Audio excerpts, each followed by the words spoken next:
Hello once again, audience Alpha G14 back here with another video. In this video we're doing Halo Wars 2 Blitz on a deck build guide. This deck build guide will be based around my favorite hero so far, Atriox. Or not really hero, well he's sort of like, it's a card hero as you would classify as your leader, your hero, but Atriox is a pretty bad villain. Anyways, so if you look on the left hand side where it says like Elite, Rangers, Hunters, Locusts, Assault Elites, Grunt Mob, etc, etc, etc, just copy all those down, find the cards, and put them down in the list.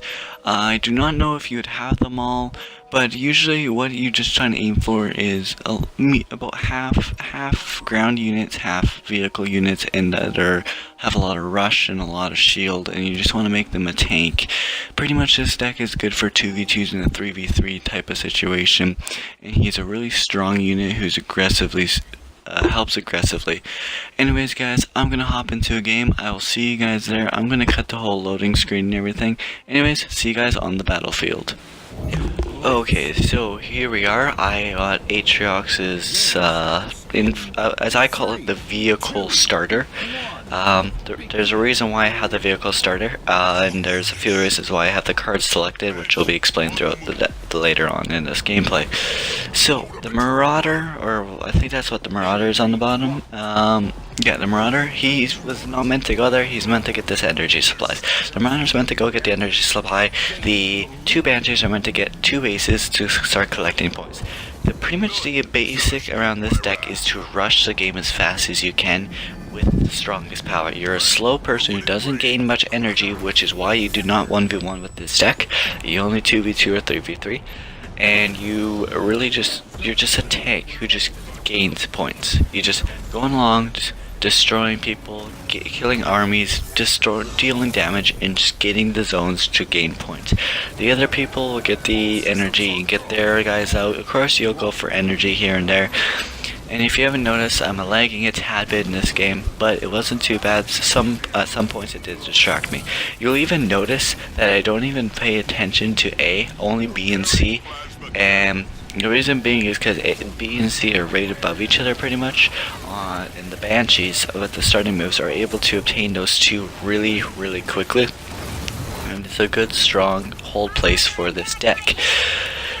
As you can tell, I use the Banshees to, you're gonna actually see that I use the Banshees and other things on, like to go over the crystals and then use other things to spawn them there. I use the Banshees as spawn points. So I got distracted because I wasn't getting the crystals, so I'm going to build an army. This is the thing about getting the crystals, the upside about it. Atriox has a lot of strong people for a lower cost, and it's a pretty productive thing. So you're able to gain a little tiny army that's full, what, 4 people, and he has like 5 or 6 people that are a lot stronger than my guys. But because of Atriox's support and everything on his things, I'm able to actually obtain this battle here. Now, I think when your teammates actually gain energy, you gain energy with them.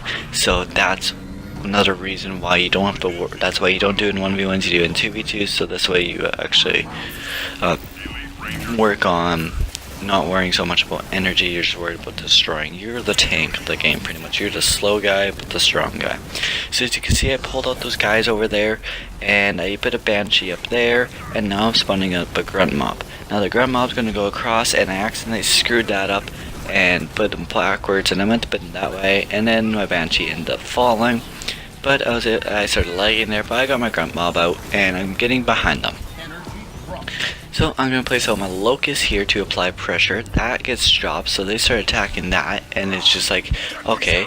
Now you'll see here's the perfect example of the Banshee. I pull out a Banshee, the Banshee's going to spawn in the air, allow me to spawn another group of enemies nearby, and I'll obtain that crystal if I don't lag.